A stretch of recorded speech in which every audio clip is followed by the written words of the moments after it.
You've had a pretty unique path. Big law partner, senior executive at WeWork during its most intense years, now founder of an AI first law firm, which everyone has questions on. Take us back though a bit. How did you end up doing what you're doing today? It interestingly had been sort of my second or third startup, depending on how you think of it. When I Okay. left undergrad, I went to a very small consulting company. I was like the 13th. Well, let's fast forward to today. That gives us a lot to think about. What does life look like for you right now, personally and professionally? And how are you spending most of your time at Covenant? I think there will be moments where, you do get into that high gear, right? And so it has to come up and down, right? And so you're working as hard, but not as frenetically.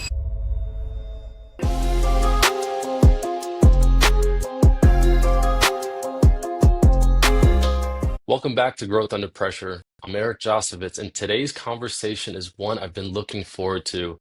Today, I'm joined by Jen Berrent, founder and CEO of Covenant, an AI native law firm rethinking how legal gets work done for private markets, investors. Jen is also the former chief legal officer and chief operating officer at WeWork, where she helped guide the company through hypergrowth in some of its most challenging moments. Jen, thanks for joining us. It's great to have you. It's great to see you, Eric. Thanks for having me. You're welcome. You've had a pretty unique path. Big law partner, senior executive at WeWork during its most intense years, now founder of an AI first law firm, which everyone has questions on in the law industry. Take us back though a bit. How did you end up doing what you're doing today? Sure. Yeah. No, I mean, I've always really been interested in, I guess, a couple of things personally. One is hard problems. I was definitely nerdy as a kid and nerdy as an adult, and sort of like sort of tackling those sort of things that are challenging, which is what it really attracted me to law, is that it's really hard and thorny and you need good judgment. But I was always fascinated by business and small business. I studied business undergrad and always really wanted to work with entrepreneurs and startups and be in something that was exciting. And so really have tried to, navigate my career to be able to get to the intersection of those two things. Wow, so it's always been a goal, even starting in law, to merge both legal and business. That's right. Yeah. I mean, I really, it's funny. I come from a family of entrepreneurs, but they're really not entrepreneurs. They're just small business owners. So, my Mhm. father ran a lace business in the garment district. When they didn't have enough money, my grandmother started like a stationery business, and she was, she's amazing. In today's world, my grandmother would be running a Fortune 10 company. She's really unbelievable. My Wow. dad ran a small educational business, so like we sort of came from small business. And then I went to business school undergrad, spent a little years in the business world, and went back to law, and always was fascinated by startups and entrepreneurs and sort of creating an ecosystem and, how to do that.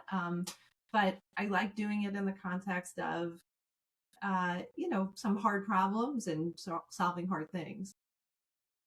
So amazing in this capitalist world how you can get your education in one area and pull that into your own business or apply that in a startup. And specifically for you, it was an emerging company, one of the fastest growing companies on the planet. What pulled you into WeWork specifically? Sure. So it interestingly had been sort of my second or third startup, depending on how you think of it. When I Okay. left undergrad, I went to a very small consulting company. I was like the 13th. And then after law school, I actually went to a fintech company that had, a $400 million valuation with like a business plan in the, dot-com era. And then went back, and when I was at a law firm, really engaged, really enjoyed working with entrepreneurs. So I had some amazing companies that I represented, mainly on the company side, when I was a partner at a law firm, but then represented WeWork and really got to know the company and got to know Adam Newman. and was, fascinated by what they were doing and how they were doing it. And so really just became, um, engaged with that company in a different way.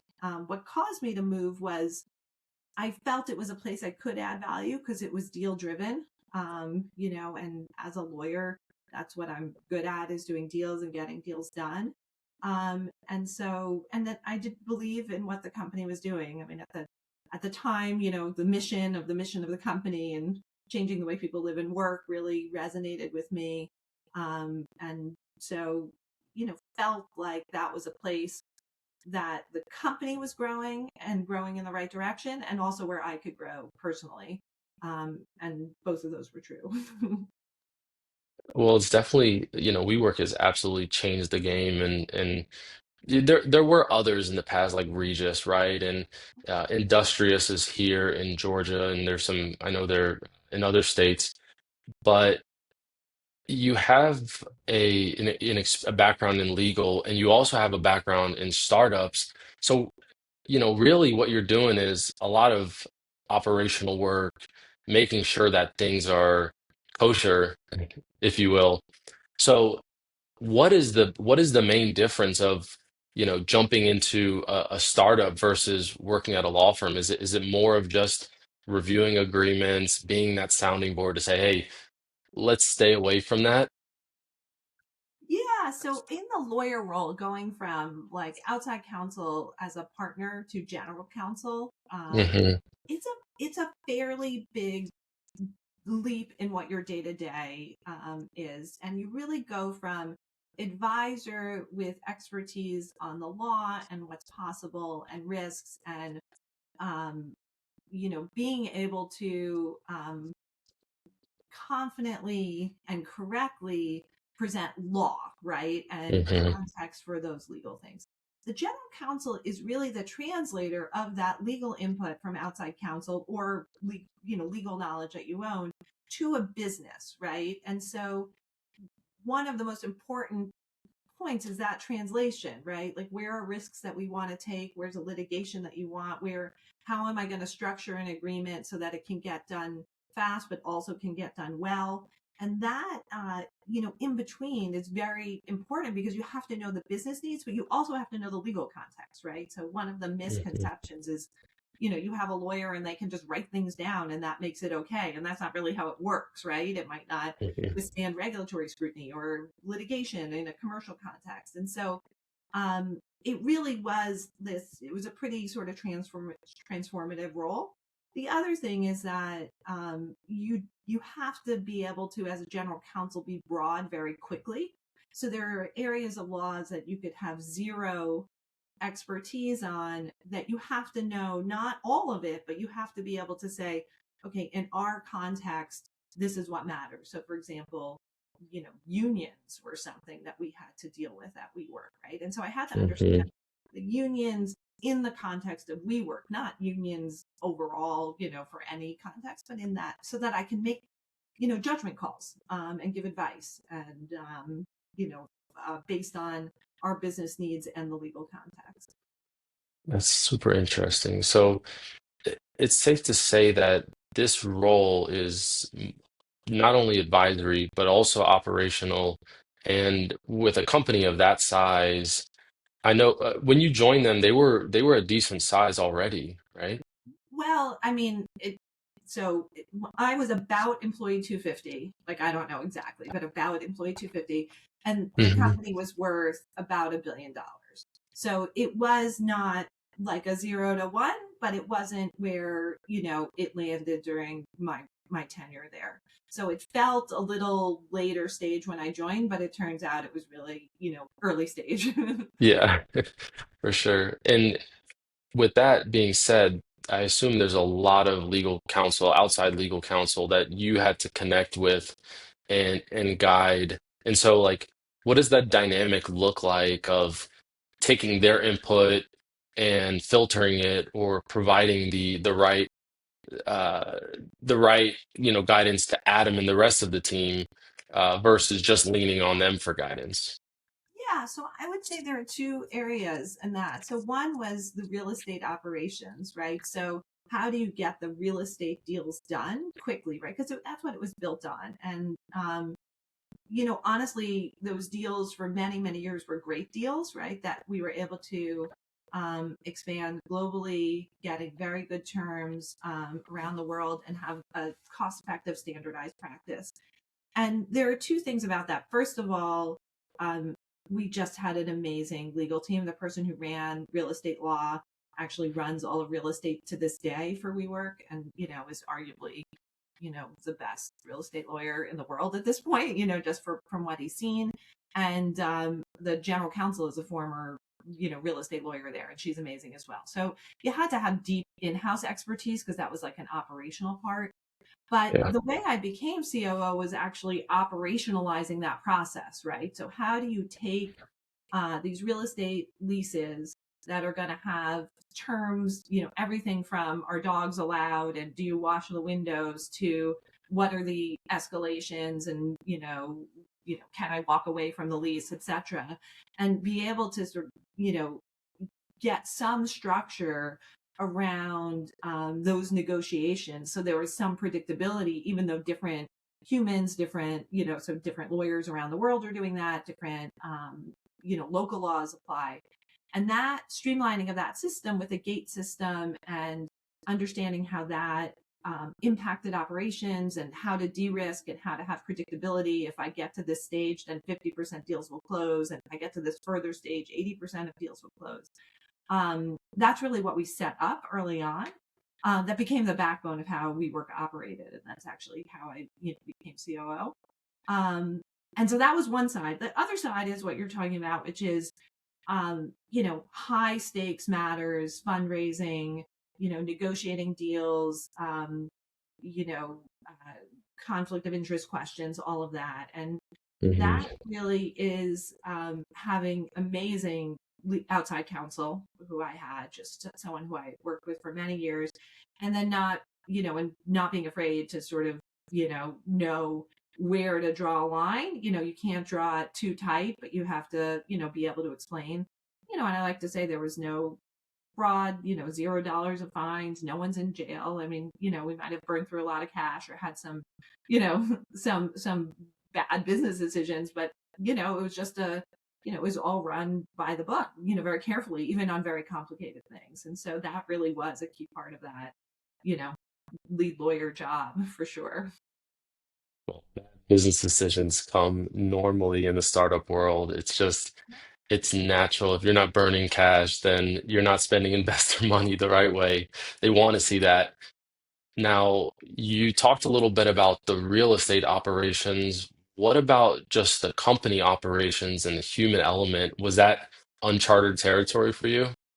Oh, sure. Yeah. Yeah. So becoming, going from lawyer to COO was really uh, a new realm. And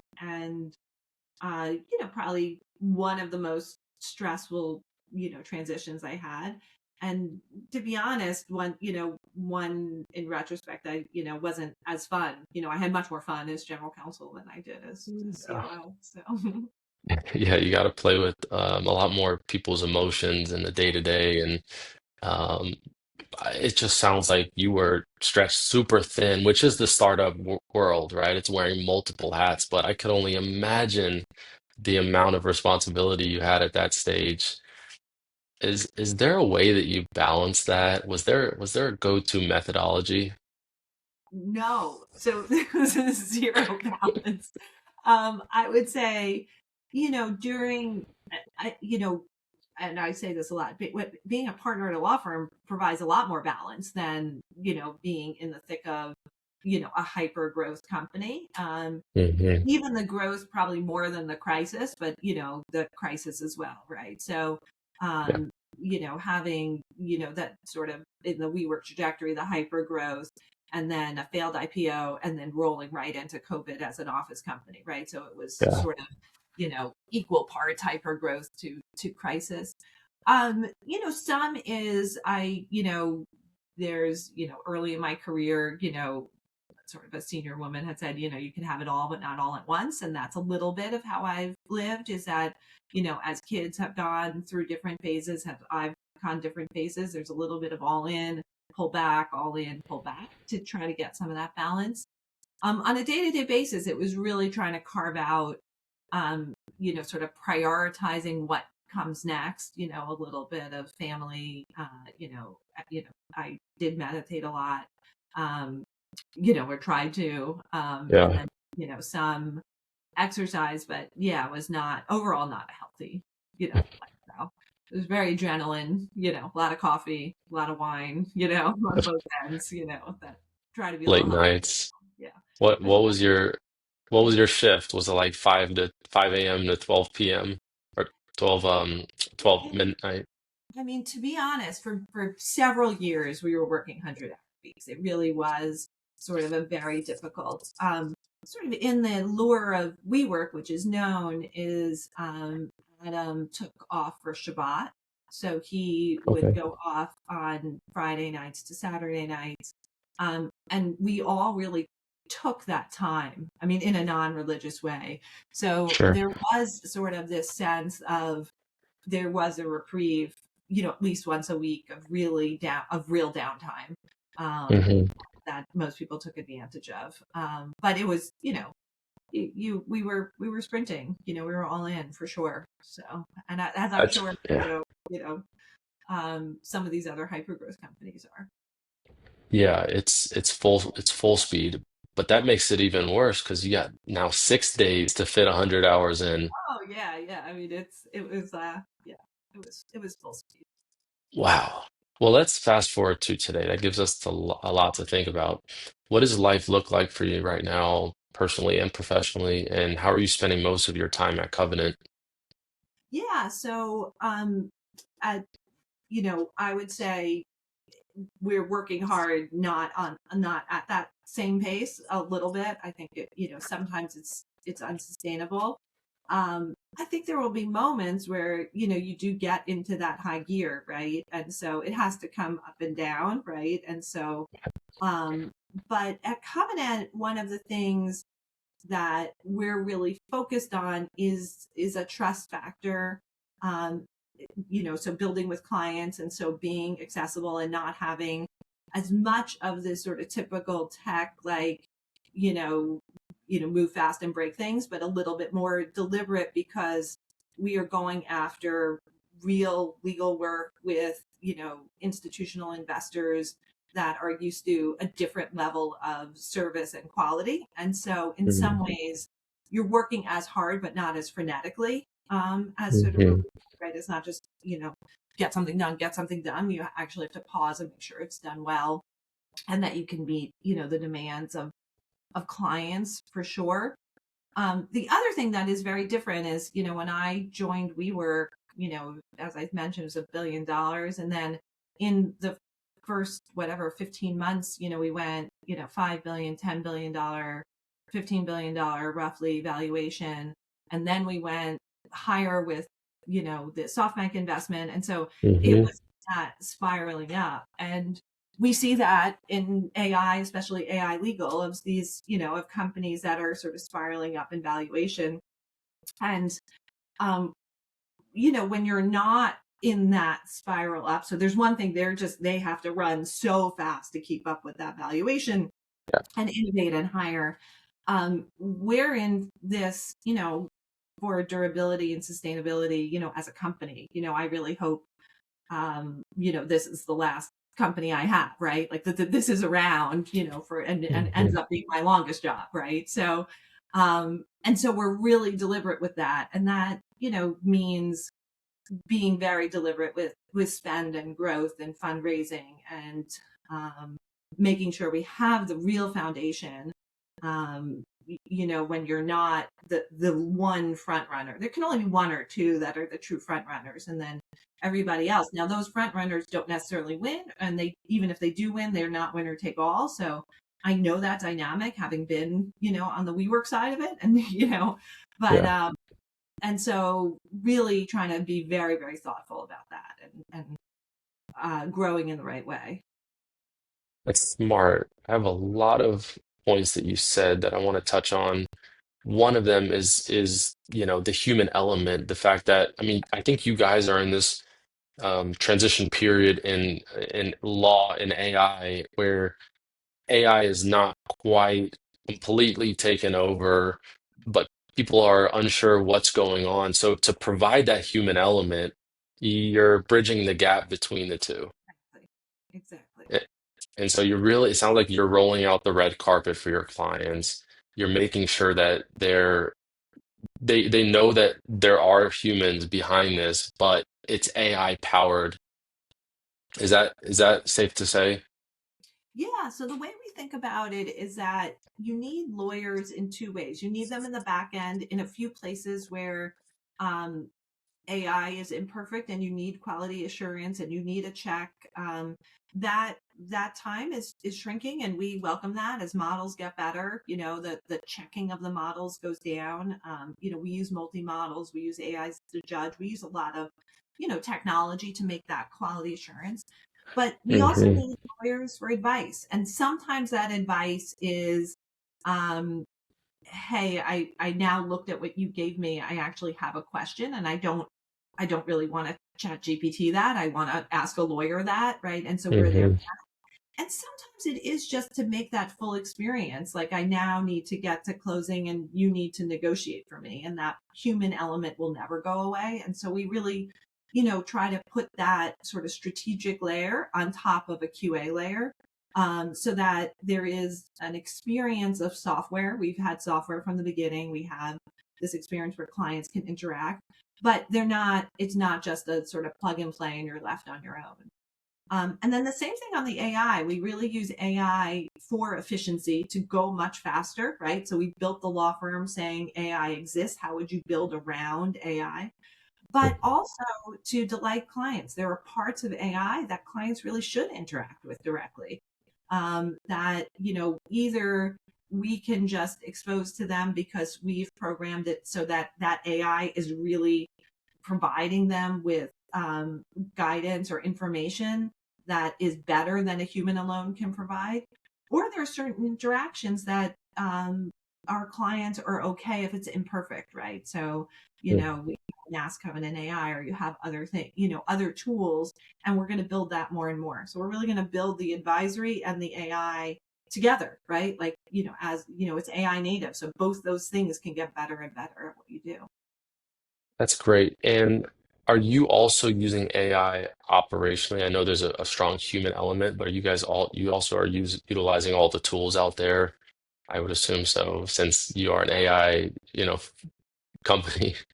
Exactly. Maybe not all the tools, but yes, I mean everything is, you know, um, there's not a part of the business that we don't think of as AI, and also to be nimble. So we also we're very much buy or build on every single part, right? So Hmm. everything from our tech stack has a lot of managed services. We're not recreating databases, and we're leveraging off the Yeah. shelf. To honestly, for matter management, we did build our own because we operate so differently than the way a traditional law firm. We're high volume. We don't have Hmm. the same conflicts issue because we only have one side of the transaction. But we built that using Coda, because that's like an off the shelf, that's an easy backend, right? So we Yeah. really are saying everything should be efficient, and where you can use AI in the back end, of course, we use it, operationally, and Yeah. then, you know, use it to do the work as well.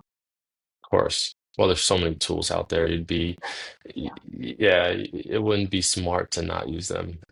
And Yeah. for our viewers, tell us a little bit exactly about what Covenant does and the goals.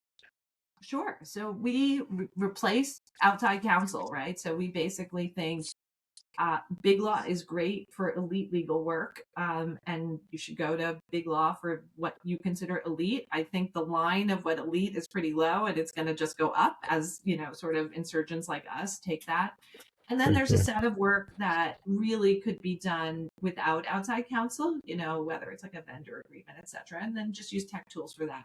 But there's a bulk of work in the middle that requires legal expertise, but really because of the somewhat standard nature of the transaction, because of not needing 50 humans, because of that it's sort of there you can have a more programmatic approach, that work can just be done much more efficiently in a different client experience. And so we're focused on private markets, and we represent investors, investing in funds, investing in companies, any sort of investments, and, really are providing them a full service solution to that. So some of it's like 90 something percent automated, and some is less automated. And then over time, we will, because we're seeing repeat, we'll just automate as much as possible. Anything we see, more than, a few times, we try to automate that part of the business. That's great. On the investment piece and the market side of things, I know you've had a lot of visibility and work in the investment space, whether it's fundraising, working with investors. Is there I try to advise our clients with, you should only raise X amount. I've heard everything from, dilute 15 to 30%, or if you can raise. And then I've also seen the other ones that try to raise just the bare minimum. And, their finance backgrounds. Is there a middle ground, or is there a focus that you would advise to go after, or not raise, or some kind of parameters? It's funny. I've thought about this, not really. And I've represented a lot of founders in my life. I've probably worked with hundreds of founders. It Yeah. depends a little what the founder wants to achieve, right? I mean, you just read about these guys who got, aqua hired by Meta. I think it was Meta, or no, OpenAI, where they, started Forward Healthcare, raised 400 million, it went under, then they Right. raised another 100 million, right? Their vision is like go big or go home. And they're okay with it, Mhm. right? They just want to do something big, and they'll try it out. And if it doesn't work, and they really feel, excited about that. They're okay that they had $400 million and it didn't work, and now they're on to the next thing. To tell those Yeah. guys, raise $2 million until you have an MVP, is they're going to be like, I don't know what you're talking about. I mean, I'd rather not do a business. Then there are other people who don't want to lose someone's money, or really want to create something durable, and it's, they want to be profitable, and, they don't love the fundraising cycle, and for them, they should, raise a lot less. I mean, it's funny. I Mhm. was talking to my partner, Richard Paris, and he was saying the the big ticket um, IPOs are all unprofitable companies coming out this year. Mhm. And that's unusual. Like the biggest one, Saudi Aramco was like the most profitable company, right? And so, and look, we lived through that in the WeWork era, so when WeWork was trying to go public, at first it was like just have high growth, and then it was like no, be profitable. And so, things change around, and I think different founders have different temperaments and different risk appetites and different, visions of what they want to build. So it's very hard to say, Yeah. what the ideal amount is. Yeah, I would agree. And there's this new thing where founders just want to raise, or not raise, and just bootstrap to 30 to 50 million ARR, and they're profitable from the beginning with a small team. And of course, if you can do it, Sure. sounds like a pretty solid lifestyle business. But again, it goes back to your point on what the founder wants. Exactly. Um, my advice is always raise what you need, right? I'm sitting on the finance side, so you're going to have to hold yourself accountable to those numbers. You're going to put a forecast in front of an investor and raise $20 million. Well, you better use that money wisely, and if you don't, you're going to have a down round, and we all know what that looks like for a startup. Exactly. Exactly. What about Runway? Do you think is it 12 to 24 months, or is it more like, 6 to 12 months with the funds that you raise? I think it really, again, it depends. I mean, the issue with 12 to 24 months that I have seen is, um, you raise towards the 24-month number, but then you spend to the 12-month number. And and so unless you really are a business that could come out of that with revenue, sometimes in my experience, companies dig themselves in too big of a spend hole, and they would have Hmm. rather have saved the money. And if you're not going to have the discipline, or your venture investors will want you to spend fast, it's, in some ways that tightness of runway causes companies to be more strategic with how they spend money, more focused on really building a business, not wasting. And so sometimes that, you know, that discipline actually is very helpful, especially when you're around product market fit, or pre, or just post it, like Hmm. um, it, I think it causes people to really crystallize their thinking of how to create a sustainable business. It's a really good point, because in 24 months, everything could change. User growth could have, 1000x, Yeah. and looking back, you would have just diluted unnecessarily. Yeah. It sounds like you're running a pretty efficient business. So I'd love to hear that on, being a finance guy. And Yeah. and to your earlier point, I'm a nerd as well, and could talk numbers all day. But I do want to get into some of the juicy stuff. Sure. You know, on our podcast, we always ask our guests, what was that growth under pressure moment in your career? I know you've been in some of the most visible pressure-filled environments imaginable. Tell me about a time where you were truly under pressure, and bring us into that situation. Yeah, I mean, I think it's interesting.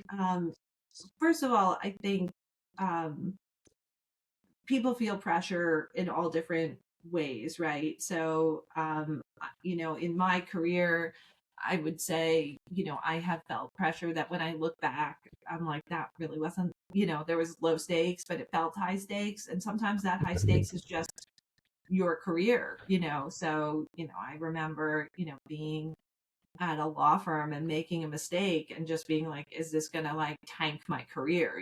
That, you're in a situation that might have very little stakes for the company, but is, for yourself feels very high stakes. And I think that's important, like the way people feel pressure. And then some people are in very high stakes for their company, but it's in their sweet spot and don't feel pressure at all, so they were Hmm. sort of born for that activity. I have someone who's um I was just talking to him, and he was general counsel of a company that's sort of in crosshairs right now, and um he's like loves it, it's adrenaline, like, because there's not, it's just that this is, I've trained my life, right? So it's the Super Bowl or whatever it is. And so I do think that um that's important.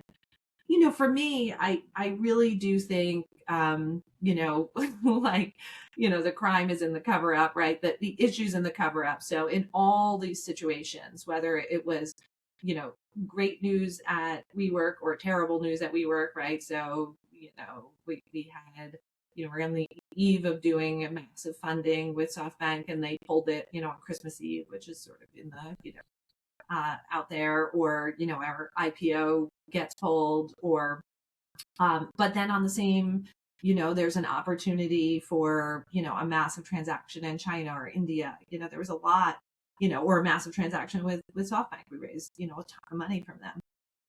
The clear communication, is important. So to take a breath and basically be able to articulate what's the issue, and what needs to be done, and taking that, that pause, and saying, okay, I need to like wrap my head around what's going, and then I need to articulate it and communicate with who I need to communicate with, and not running from the communication, which sometimes is the hardest part, right? Like it's almost like you get news and you want to, burrow away. You don't want to tell people, or you don't want to say, like, I don't know how to get over this issue to get this deal done, or I don't know how to get over this issue to, communicate that like something bad is going to happen. I think it's just is really, really important, and to not sort of go hide, which is a little, that fight or flight instinct. it's really neither of those, right? It's in that pause and communication and saying, okay, let's figure out, how to wrestle with this pressure moment, I think is the most important. I love your take on pressure. I feel like you normalize it. You say, look, I've been in so many pressure moments, but this is a part of the job I'm in, and now it's what That's is the right. response? And I I think that in some industries, to your point, like oil and gas or gambling, some of these others, where the decision making that you do can have just a complete catastrophic impact on the company, investing in an oil rig. And I'm talking about oil because we're watching Landman, if you haven't seen it. Um, so, you invest in some big rig or you try to drill somewhere and invest, tens of hundreds of millions of dollars to drill there, expecting for a return, and it ends up dry. Those are those are the real catastrophic moments, which for a lot of our viewers, they're fast growing small businesses, entrepreneurs, CEOs, and they haven't even gotten to that point yet. So knowing like knowing that there is another threshold above where they're at just puts you into a completely different mindset. It's kind of like this little thing that I'm going through, this little lost client or this little mistake that we made, tomorrow the sun's going to come out and everything is going to be fine. We're going to work through it. That's right. And I think honestly, when you're small, each vibration feels bigger and smaller, right? So each thing feels, has an outsized impact. Oh my gosh, we're on this trajectory up or on this trajectory down. And, that noise sort of goes out. So it needs bigger movements as you get larger. But, I mean, you really can take any analogy, whether it's oil and gas. I mean, I watch a lot of movies and, you think of these artists and who are filmmakers who spend a lot of time making a movie and then it bombs or, gets, trashed, and that must be heartbreaking for them, right? They were all the way through, and there's really nothing they can do except then start the next one. And so um I think that is sort of a common part of, sort of the human experience is having some failure. To be honest, I don't like it. I don't like failure. And it still makes me stressed and and I care, but you know, it's, I try to, the sports analogy I use for that is like, if you are watching a sport, so like I like tennis, right? And if like everybody Mhm. knows at the end of the match that there's no stakes, right? The world is gonna like whichever person wins, like nothing is gonna happen in the world except that person has won. But the Yeah. people really care and the fans really care. And if you were watching two professional athletes who didn't care, it would not be interesting at all, right? Like it just, so the part of it is that people are investing and caring. And I think that's the same, especially in a startup, is you can't be indifferent. Like the thing that makes it exciting is you're caring. And then to just sort of temper it on the other side, like it's okay, right? I can care a Mhm. lot, but it's actually okay on the other side if it doesn't go well. Um, you know, so and I think that balance is very hard, but that's sort of the sweet spot. I can't remember the golfer, one of the championship golfers. He's trained his whole life, and he talked about how he had a speech on this where he won the championship. They're celebrating with champagne. This is everything he's worked his whole life for, and he's there in this moment, and he's won. And now, once they're done celebrating, he's got to go figure out dinner. He's, Exactly. you know, it's like tomorrow happens, and so that's my point on the caring aspect is you got to really give it your all. There's going to be ups and downs, different emotions, and you really just got to ride the wave. And we actually just had a guy on the podcast. He's the global head of operations and finance for number one app in his space, and he said that they celebrate their failures, which to your point, that's really normalizing failures. That's really So I was it kind of shocked me, but it was like, wow, maybe maybe we can do this. But I think the company's goal is to celebrate the failure, so when the next ones happen, it's less of an impact. Sure, sure. So that was a big takeaway. Tell me about the transition in your journey. And I'm curious, what's been the biggest from big law to WeWork, or from operator to founder, or building, Covenant in an AI-driven world? And, how do you navigate that shift? Sure. Yeah. I mean, I would say both were pretty big, going from, you know, outside counsel to general counsel was a pretty big shift in terms of mind shift and pressure and different type of environment. Then moving from general counsel to COO was a very big shift. Sort of changing from sort of a domain expert, a place that I felt fairly comfortable, understood how to do it, and then sort of having this broader, um, more open-ended, nondescript role was pretty difficult. And then Hmm. going to founder, each one was different. Um, I like that change. I think you really have to, um, or I think the people that are curious in their careers either sort of are curious, and they go deep and deep and they get the next layer of, where they are if they stay in one place, or, sort of the jumping around, and taking different roles, but, have really come in each with curiosity. Um, I would say for everything, it takes about a year to like even feel like you know what you're doing. And then I'm a big believer in that 10,000 hour rule. Like, it takes Hmm. 10,000 hours before you really feel comfortable in it. And then what do you do after that 10,000? Like, what's the next phase? And sometimes it meant switching, but sometimes it meant, going to what's the next 10,000 hours? How do you elevate yourself beyond that?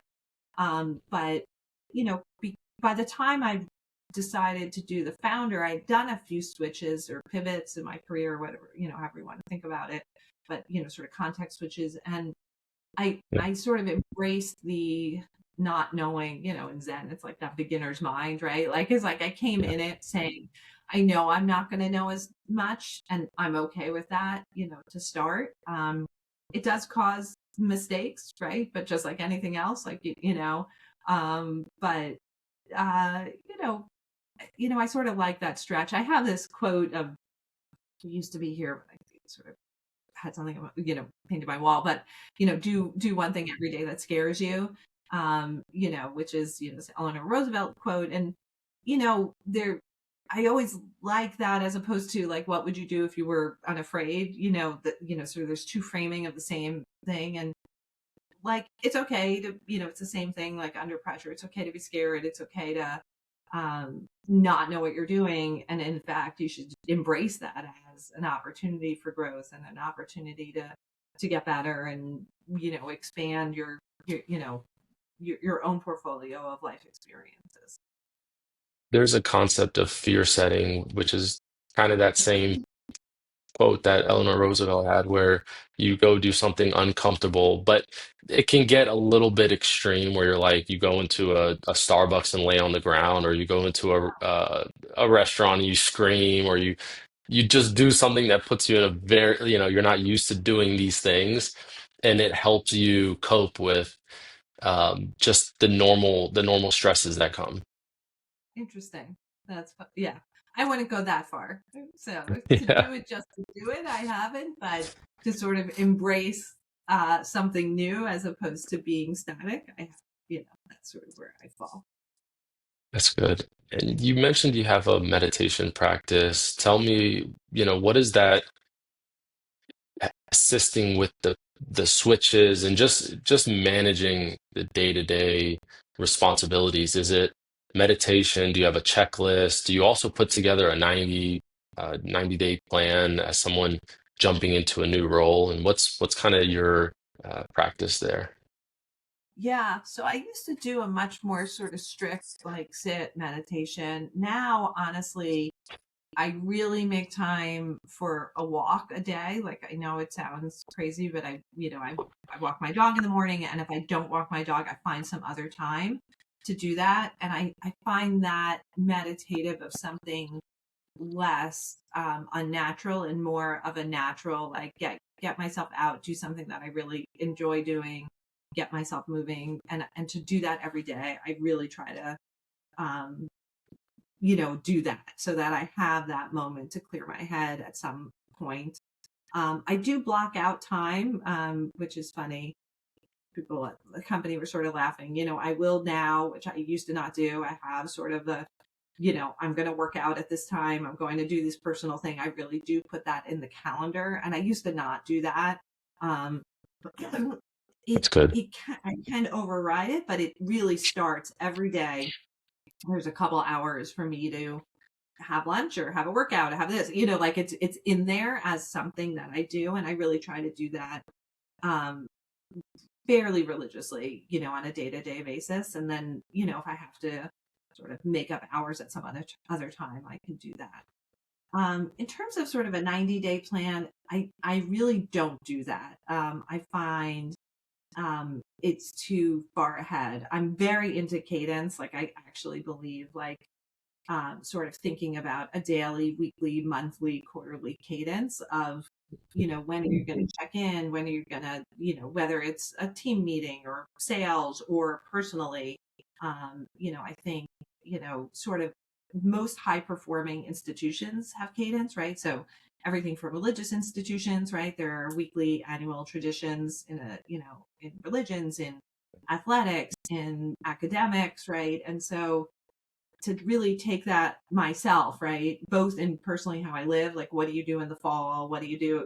What's your annual cadence, for the winter and traditions and what can you do to cope? But then really taking that down to weekly, like what do I need to do on a week by week basis? So it's a little less goal setting, like I need to do this in the next quarter, but more sort of setting up the structures so that I know I need to look ahead for this month as something very tactical, as like what do I need to do with current clients and what do I need to do with sales to, something more, sort of, you know, theoretical, something, so. Yeah, yeah. I really like leaning on cadence. And, there's a lot of people that say meetings are not as effective or they can be time wasters. But if you have a strong cadence and there's a need for it, it Exactly. makes perfect sense. That's right. That's right.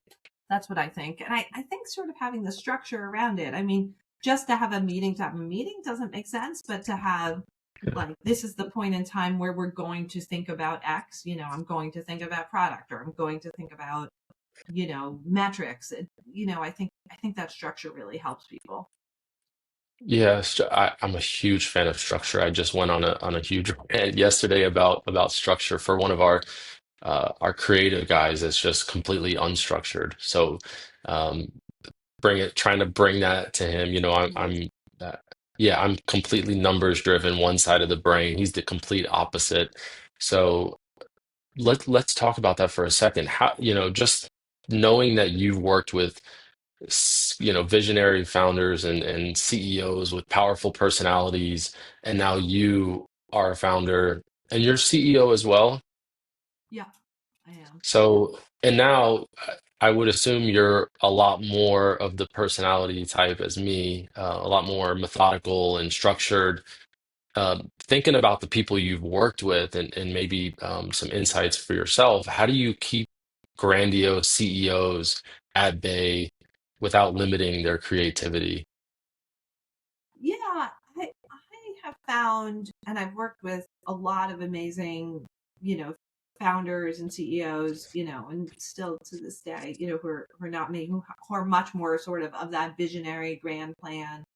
Um, you know, most of them, or the ones that that I've really resonated with really actually are driven to by ambition in a good way, right? They have big vision and they want to achieve it. So they're not dreamers. They actually are like, I see this place and I want to get there, right? Mm, So I want to have this drug that cures blindness, or I want to build a gambling empire or whatever it is, right? Like I have this thing and I can have this huge vision, but I do want to get there. And most of them at some point know their limitation, right? So if you have vision, right, they're really good at vision and they're really good at execution, right? So I want to get here and now I'm going to go do something, right? So, I want to build a rocket. I'm going to pick up a hammer, right? Or whatever it is. Hmm.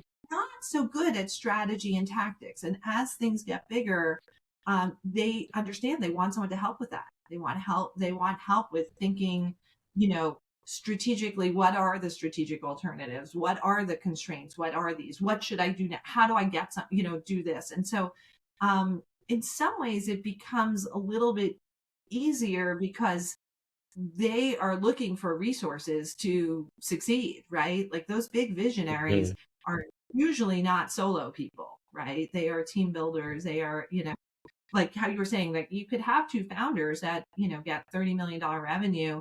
They may not have big vision, right? They just may say, like, hey, I want to make some money. And like, what's a very narrow thing I can do? If I could do this little thing for someone and I sell it and I make $50 million, like that is awesome. And my big vision is like then I can go, fishing, right? Like, their Yeah. vision is not business. And so they might not want your help, right? But the other founders who have these big vision and want to get there, I have found, really welcome the right help, right? Not someone who says, no, not this, but you know, what can I do? What are the guardrails? Can you think, I'm going straight ahead. I need you to think about what's coming around the corner because I don't want to think about that. So you sort of get that out of my way. Or, there's tons of analogies. I'm on the road. I'm going to take this car and I'm going to do full throttle. I see no road. Please pave that road for me because I'm the one driving this car. Like make sure there's a road there. And so that's how I have found. I think you have to buy into the vision and like the vision. To be a good advisor. But yeah, once you do that, I mean, there's nothing more fun than, working with someone with vision who wants to get there.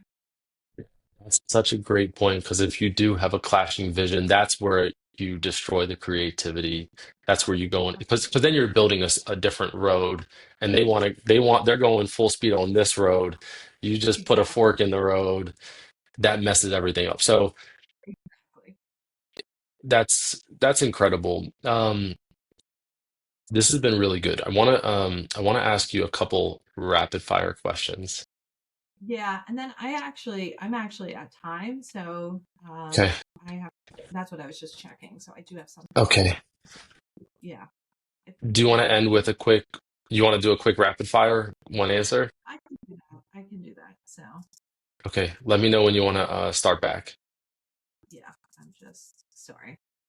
It's okay. Okay. I Yeah. Let's do it. All right. Now,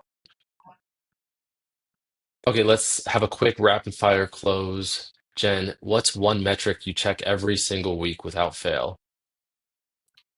oh, for the business Yeah, transactions. So,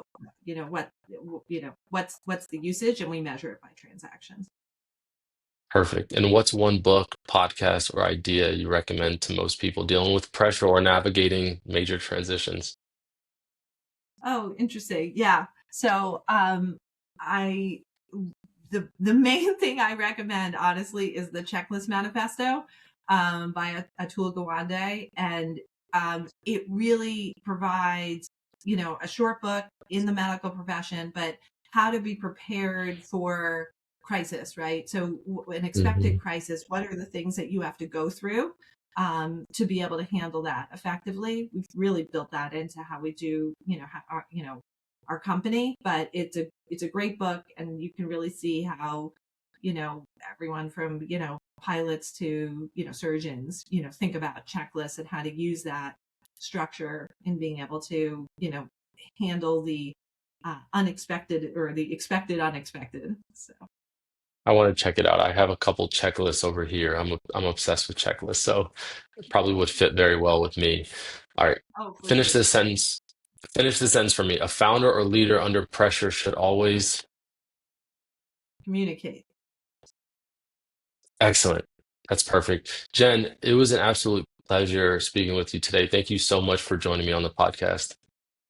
Awesome. This was great, Eric. I really appreciate it. Of course. All right. Thanks. That's it for today's episode of Growth Under Pressure. I'm Eric Josivits from Adapt CFO, and I hope these insights help you tackle your biggest scaling challenges. If you want to help other founders find the show, give us a quick follow or a share. Thanks for listening, and I hope to catch you next time.